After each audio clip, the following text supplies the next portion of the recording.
Amin kan dia saudara. Kalau kita mau jujur, kita bukan hanya sekedar diberkati, tetapi sangat diberkati. Amin. Amin. Kalau kita sehat, kuat, ada di sini, nah itu berkat Tuhan. Amin. Ya puji Tuhan, kita mau lihat firman Tuhan pada saat ini. Coba saudara lihat dalam Yesaya 40 ayat 31. Nah ini, baca sama-sama ya. Yesaya 40 ayat 31, 2, 3. Tetapi orang-orang yang menanti-nantikan Tuhan mendapat kekuatan baru. Mereka seumpama raja wali yang naik terbang dengan kekuatan sayapnya. Mereka berlari dan tidak menjadi lesu. Mereka berjalan dan tidak menjadi lelah. Katakan amin. Saudara, ayat ini luar biasa.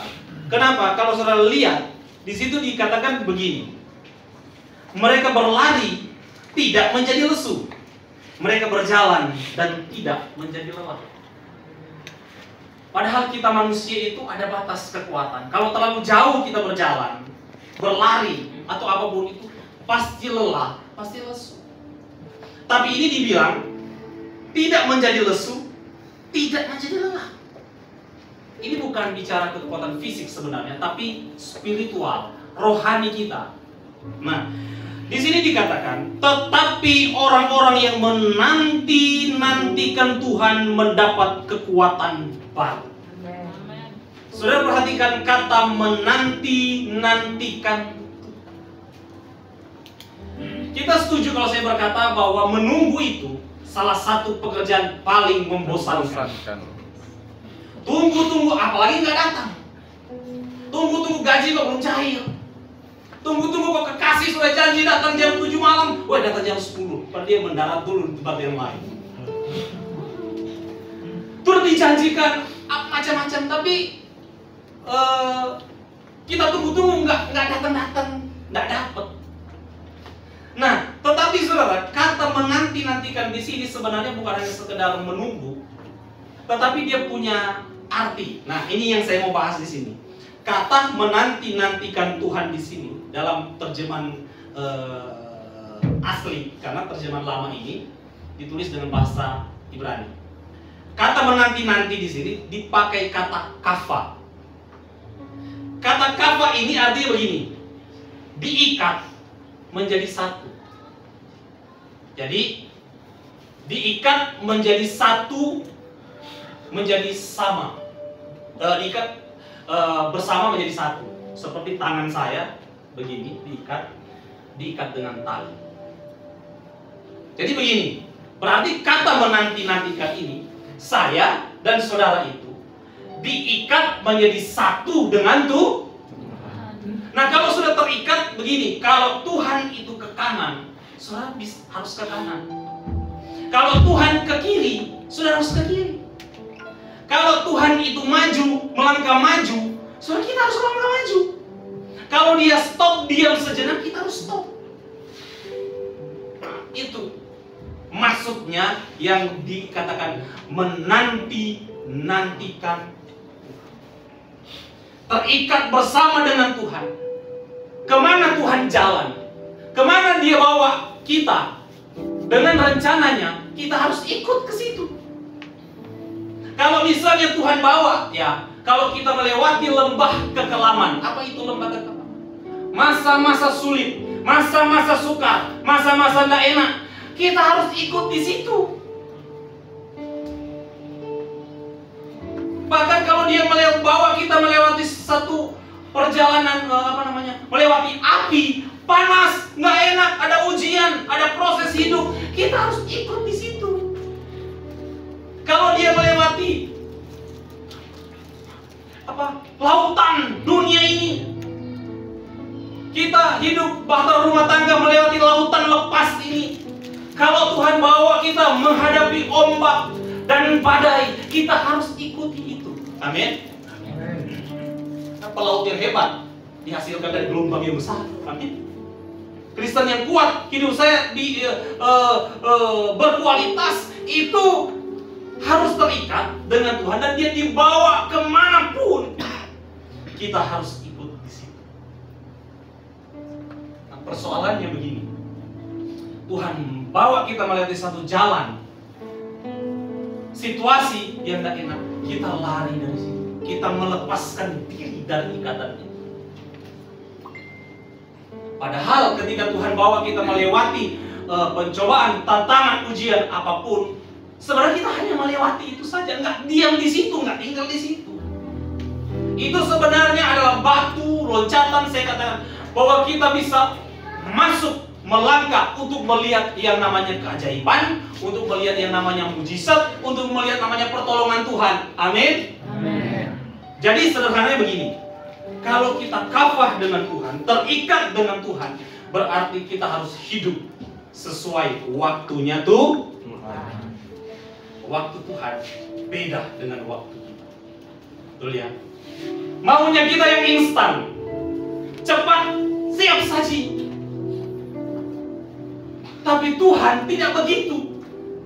Waktu Tuhan kita harus diproses dulu, dibentuk dulu, dipersiapkan dulu.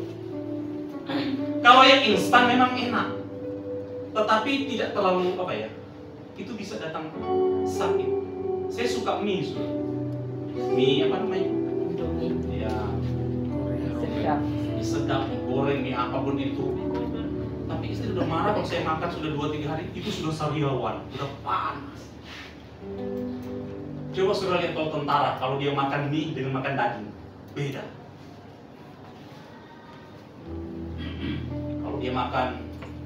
Kalau tentara makan mie, nyanyinya beda dengan nyanyi kalau tentara makan daging. Jadi dari Sabang sampai Merauke, itu dia makan mie. Kalau dia makan daging, dari Sabang sampai Merauke, karena ada kekuatan. Jadi saudara, orang yang terikat berarti orang yang kafah dengan Tuhan, berarti dia hidup sesuai dengan waktunya Tuhan. Nah, sesuai dengan waktunya Tuhan. Nah, sekarang kita lihat ada 3 poin. Saya tidak akan panjang di sini.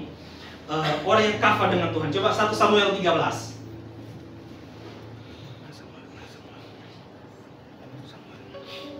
Ini cerita 1 Samuel 13 begini.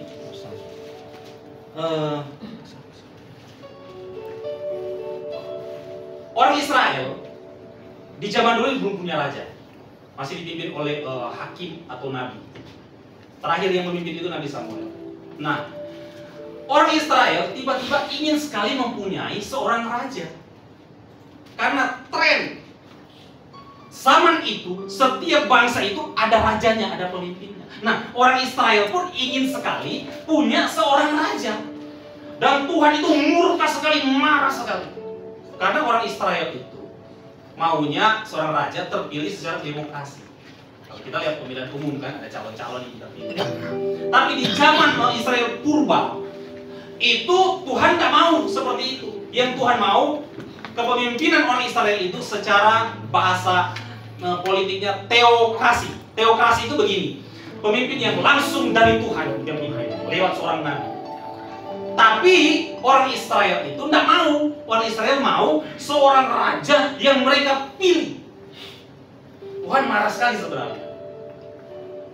Ya, karena ya memang bangsa-bangsa di sekitar itu trennya itu memang dipimpin oleh seorang raja.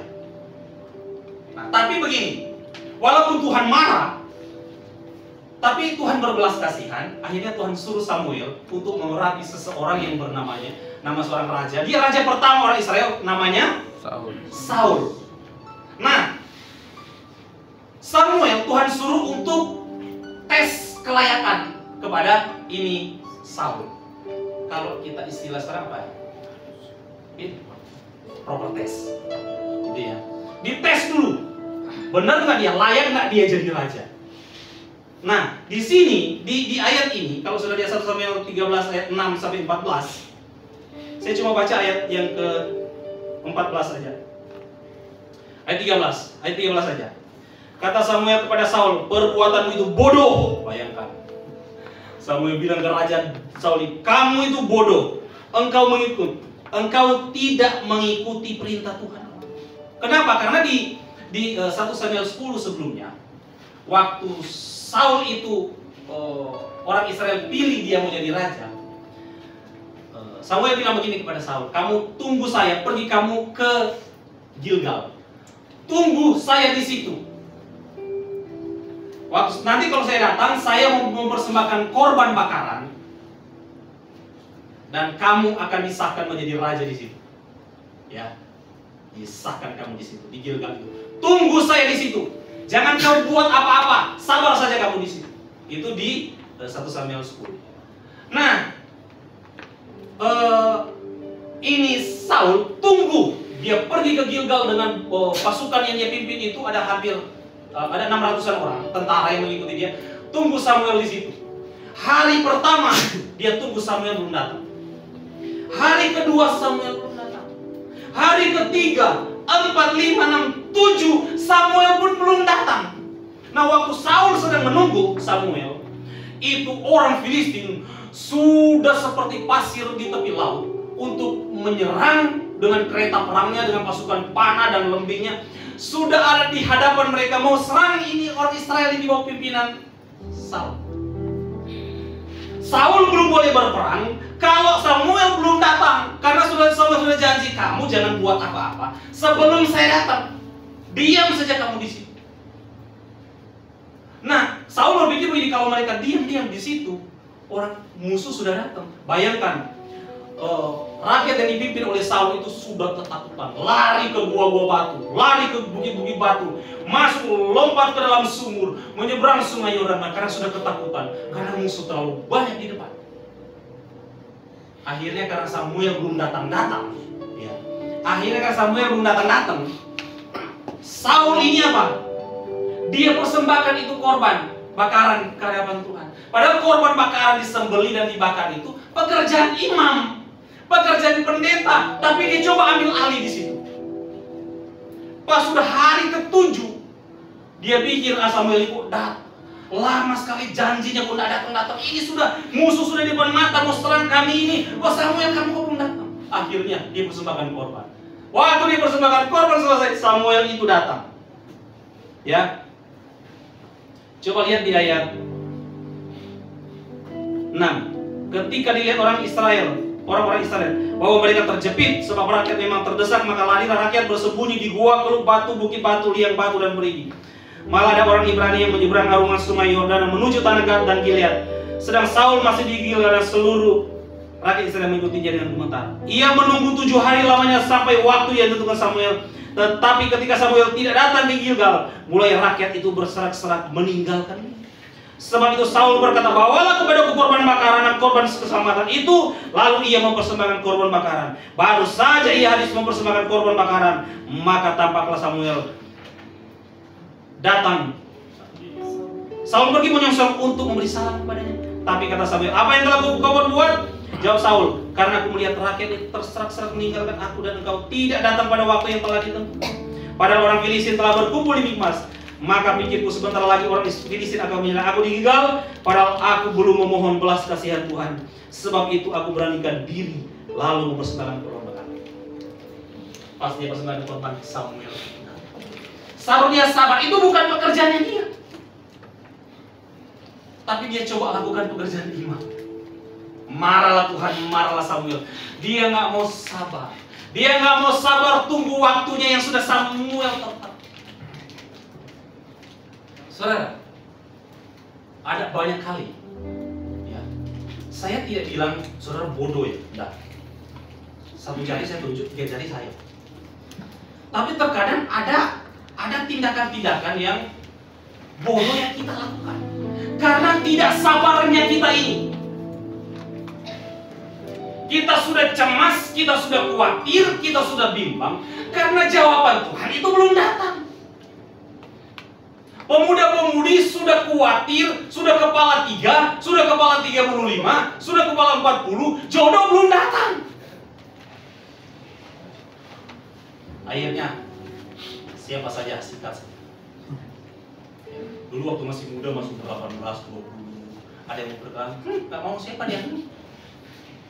Mulai umur 30, ada yang salam-salam, oh siapa dia ya, siapa? Karena sudah mulai kepala 35, 40, oh iya dong. Sampai ada kan buka iklan jodoh di Facebook.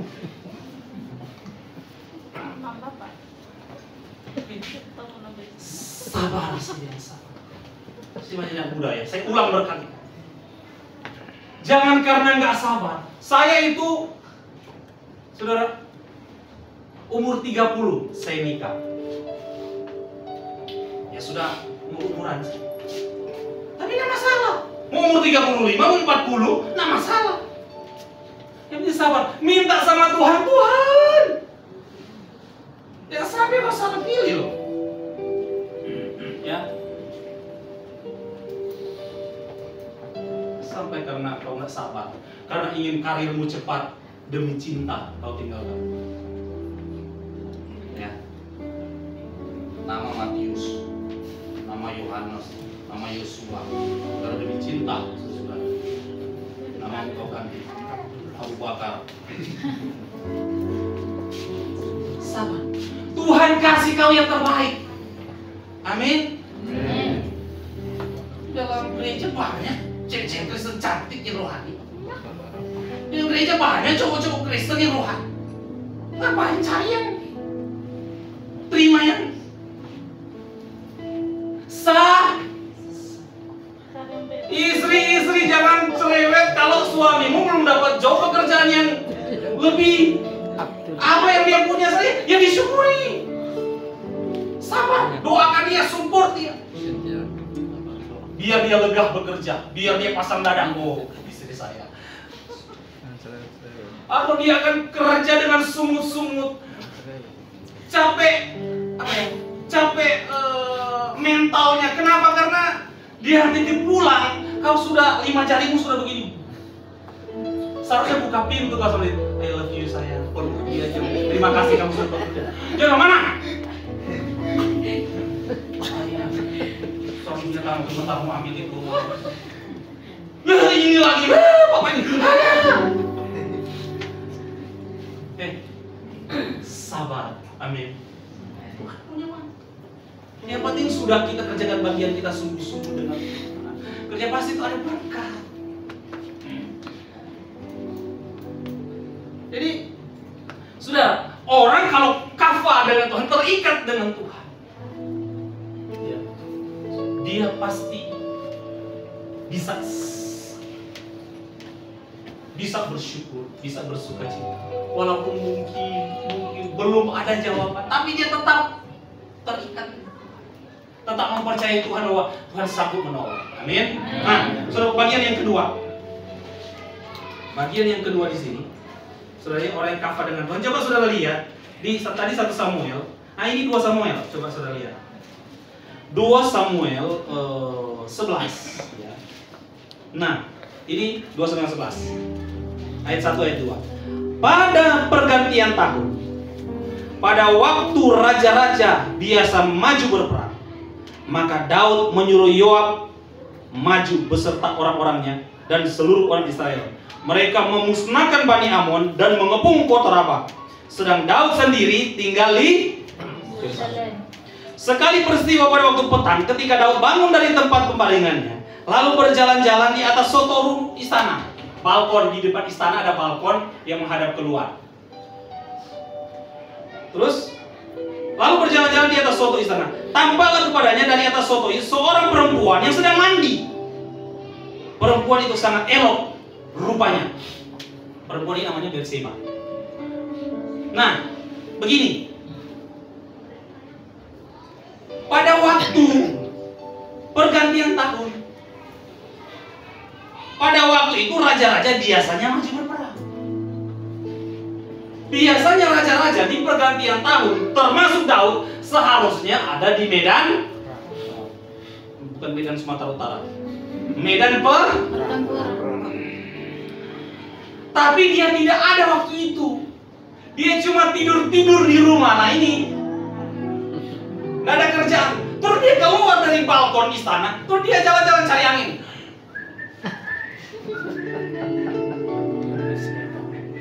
Kalau dia lihat ada yang mandi. Saya ada 3 pertanyaan begini. Yang salah perempuan perempuan yang mana? Atau yang punya. Atau Daud yang melihat?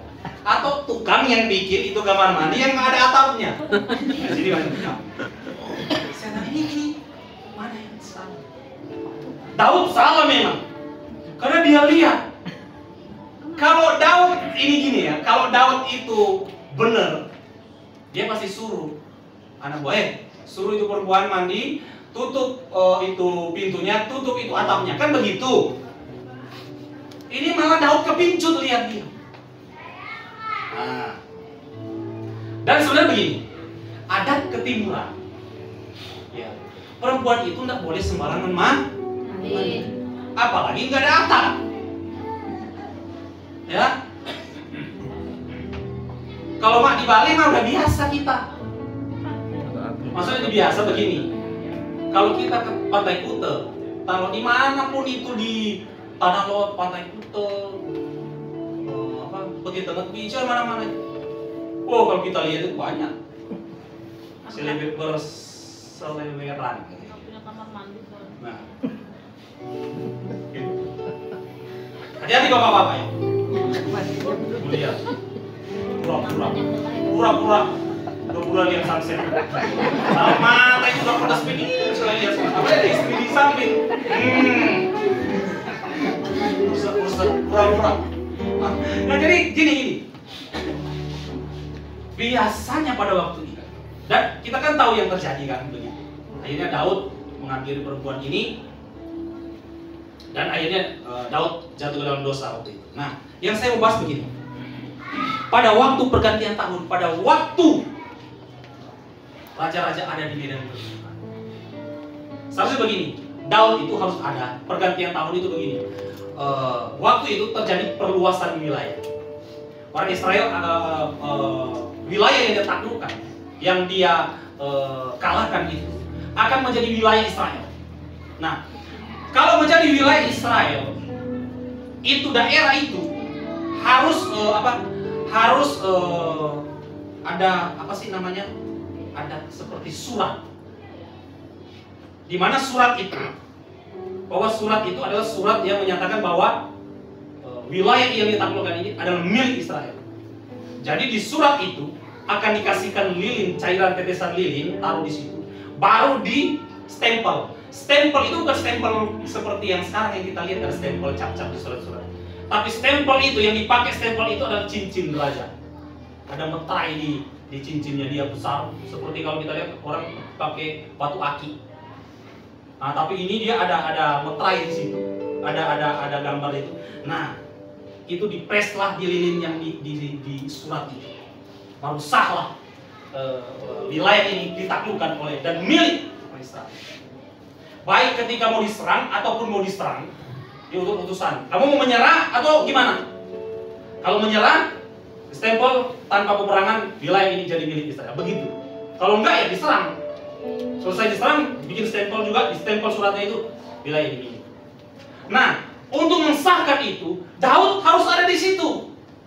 Untuk pakai stempel. Dia tidak boleh, cincin ini tidak boleh diserahkan ke orang lain, tidak boleh. Kalau ketika cincin diserahkan ke orang lain diwakilkan, berarti pimpinan raja itu sudah beralih.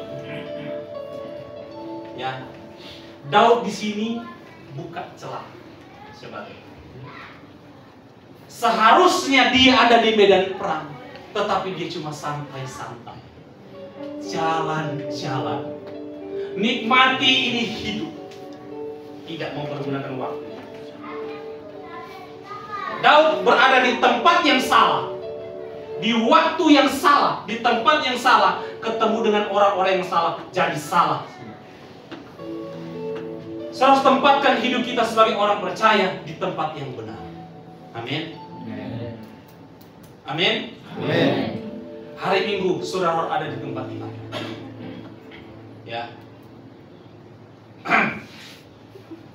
Agak tak enak ini. Kalau memang bekerja ya, memang usahakan harus ada waktu kita, memang harus di tempat yang benar. Datang pada sudah presentase kalau saya baca, tapi saya tidak ada waktu untuk menampilkan di sini.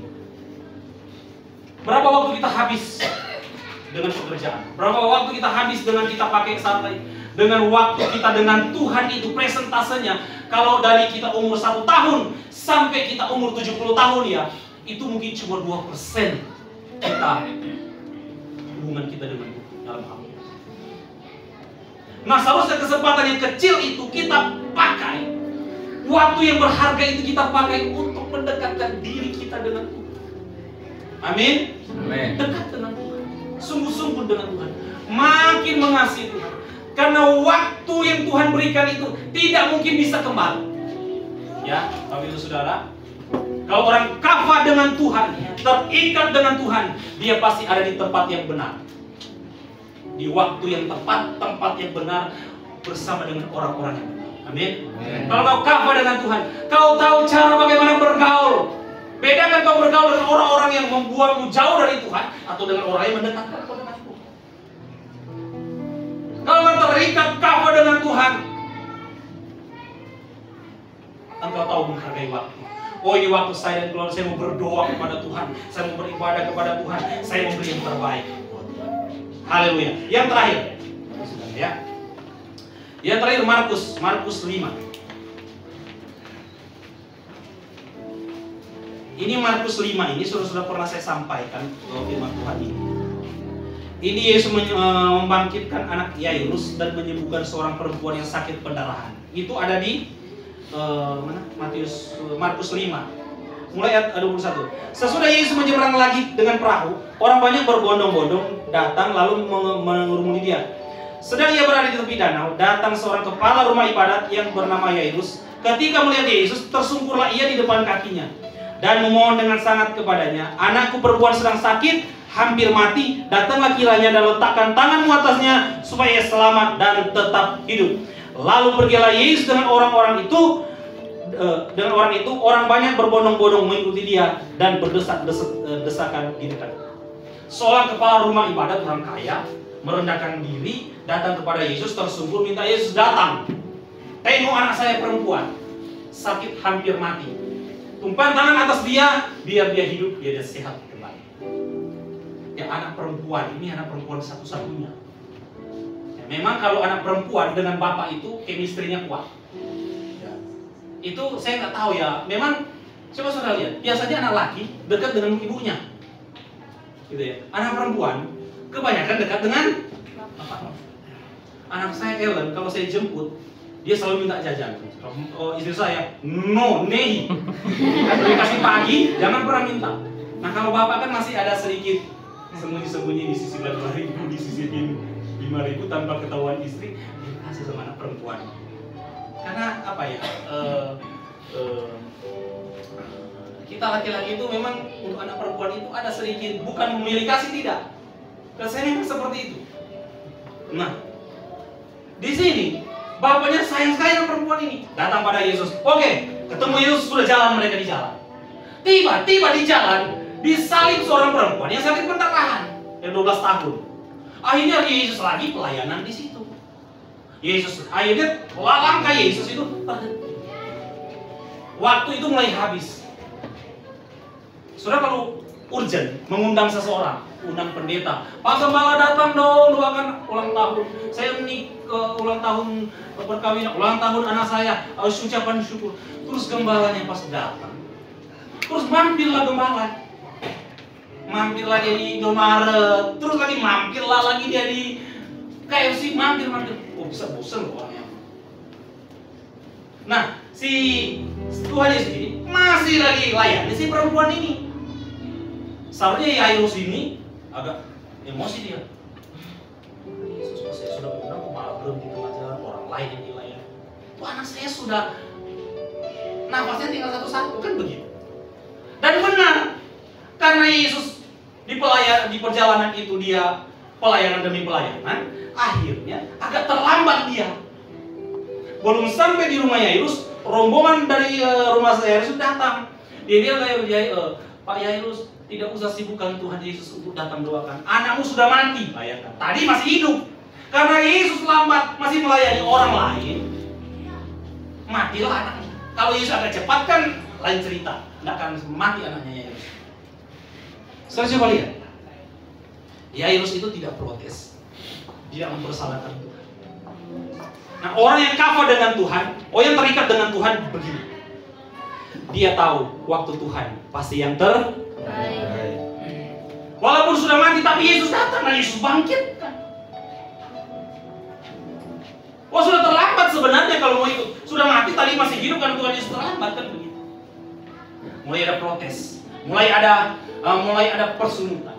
Tapi kalau ada kafah dengan Tuhan, kita pasti percaya waktu Tuhan ya. Boleh saja penyakit kita belum sembuh, sudah didoakan terus. Boleh saja usaha ini mengalami peningkatan, sudah sekian lama saya iring Tuhan sungguh-sungguh, kok belum terlihat. Boleh saja masalah itu datang dalam hidup kita, tapi ingat, kalau kita kafah dengan Tuhan, terikat dengan Tuhan, kita tetap mencintai Dia, kita tetap mengasihi Dia, kita tetap melayani Dia, kita tetap setia. Mudah bagi Tuhan membalikkan segala keadaan, mudah. Tapi yang tidak mudah memulihkan hati, cara berpikir. Yang tadinya instan, maunya cepat, maunya Tuhan langsung jawab, Tuhan langsung berikan mujizat. Tuhan mau ajar kita belajar sabar, belajar menunggu waktunya Tuhan. Amin. Karena waktu Tuhan yang terbaik. Kita akan terheran-heran di tengah kesabaranmu, penantian. Tetap andalkan Tuhan, tetap percaya. Ketika Tuhan pulihkan hidup saya dan saudara, kita akan melihat keajaiban demi keajaiban. Amin. Bilang kanan kiri, waktu Tuhan pasti yang terbaik. Tetap berserah, tetap percaya dan mengandalkan. Amin. Haleluya, puji Tuhan. Tuhan Yesus memberkati.